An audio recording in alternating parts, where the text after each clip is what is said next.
In the Mayan crystal skull ceremony that was held every 1,000 years, the chosen person and the grandmother would then ingest a very special concoction made of natural herbs, psychedelic plants, and mushrooms. It was made very strong. And the reason was because that this person that was selected and the grandmother would eat this concoction during the ceremony, and this would lead them into a very special experience within their hearts that would soon separate them from their bodies, but not from the earth. In other words, they would die, but they wouldn't go on into the other levels. And with the whole tribe surrounding them in prayer and encouragement, their spirits would leave their bodies and enter into the physical crystal skull. And both of them, the specially selected person and the grandmother, would then take this crystal skull to be their physical body for the next thousands of years until the time that we are now in now, the end of time. Sometime during the end of time, the Maya will perform this final Mayan crystal skull ceremony. I actually just got an email from Huns Batsman 4 days before I arrived here, and I now know that it has not taken place yet, but they will be doing this very soon. This is an amazing ceremony. 13 Mayan shamans, which could be men or women, will receive the spirits of these ancient Mayan souls into their modern-day Mayan bodies, and then remember everything that these spirits remembered, the ancient ones. It's even better than a computer, for it remembers the emotional aspects as well. When this ceremony takes place, the Maya that are living today remember all of the past to the time of Atlantis and even before. And then the Maya will then combine this knowledge and memories with the intellectual process of the 25 Mayan elders that are rewriting Mayan history, and the Mayan nation will then become whole again. They will remember everything, both from their brains and from their hearts. That's their plan, and I think that they will achieve this. And as for us, the rest of the world, a great blessing will occur, for now the Mayan nation is intact, both with the ancient and modern knowledge, experience, and wisdom and memories at the same time. It's all part of the Mayan prophecy. And you are alive to know the truth of this prophecy.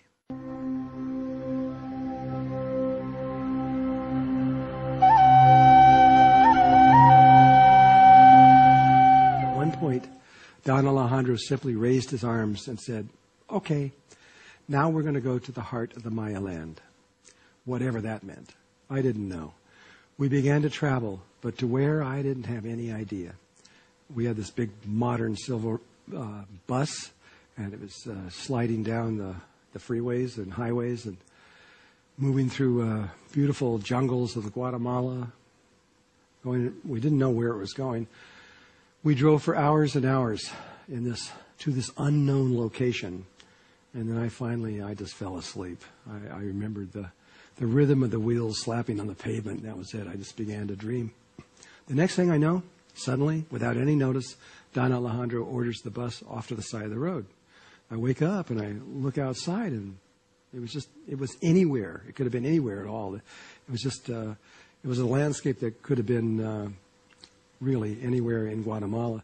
Fields of grass on both sides, fenced in by old rusty barbed-wired fences.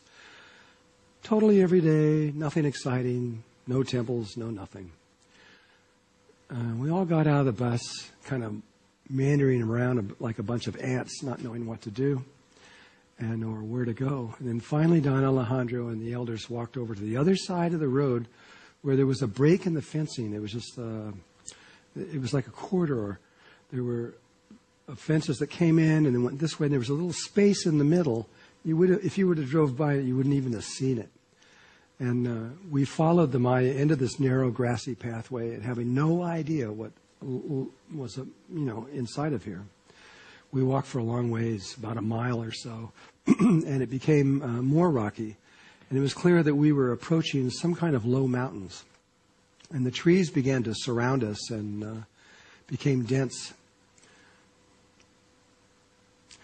Then the elders sharply turned to the left and entered into another fence field that quickly began to emerge as, really true jungle, and a jungle that obviously somebody had been taking care of.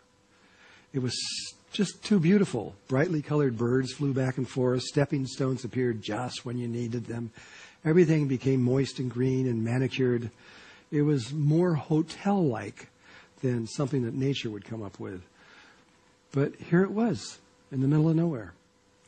Then, surprisingly enough, but not really surprising, there was a beautiful wooden building blocking the entire valley floor that we were moving through. It was a structure built by the Mayans long ago to protect something that we were about to be allowed to enter into. The caves where the Mayan emerged out into this world long before Atlantis. To the Native Americans, it is called the Sipapu and the Holy of Holies to them. I felt myself become very quiet inside. People were talking and realizing that food was about to be given to us. But the intrigue of what lay on the other side of this open-air restaurant was almost unbearable. The elders sat us down in this beautiful structure with the tropical jungle that was just coming in from all sides. And they gave us a traditional Mayan meal. We had a long journey ahead of us, but we didn't know that. But the elders did. They were just taking care of us. After our lunch, in single file, we began to move into the region behind this building. It slowly sloped upwards as we approached the mountain that was now in front of us. I became even more still inside, and I began to chant within myself as I walked closer and closer to something that I just really didn't understand. And then it happened. A small hole in the side of the mountain appeared, not much bigger than for maybe 2, maybe 3 people at the most to enter in at the same time. It took a while. But eventually, all of us were inside the mountain in a long, narrow tunnel. We were now completely inside of Mother Earth. Somewhere in this tunnel, Don Alejandro corralled us all together and talked to us to explain a little bit about this cave. This was a very sacred cave for the Mayan nation. He told us that the cave continued for 28 kilometers, but that we were only going to go in for a few kilometers, and for us to be very careful as it would be getting wet and slippery inside. And this was obvious because it was already getting wet. We continued for just a little bit further, and there before us lay something that I didn't expect at all. The narrow tunnel came to an end in a T, and in front of us was another opening that was huge. It was twice as big as a football field and perhaps 75, maybe 90 feet high. And a piece of the ceiling had fallen in a long time ago, and a beam of light came shooting into the darkness and flooded this enormous cave with this angelic light that made you stop and open your heart. You couldn't help it. It was just instinctive.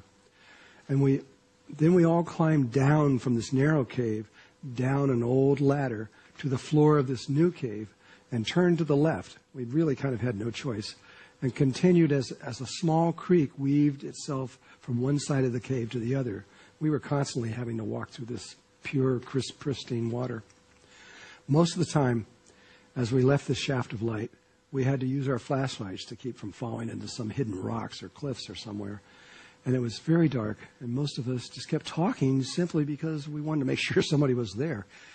If you turned off your light, it was completely black. You couldn't see your hand in front of your face. After a very long and somewhat dangerous journey into Mother Earth, we again came across another place where the ceiling had fallen out of the earth, and it exposed another beam of sunlight to the interior of the cave. It wasn't much, but it was nevertheless, it made it possible for us that we could see. Don Alejandro stopped us, and he said that another ceremony had to be performed here in this place. It was another fire ceremony, but it was completely different than the first 2 that we had done at Lake Tatalan and Tikal. The fire was in circles. It was the most beautiful of all, as the music and chanting, it just echoed off the walls and within our spirits.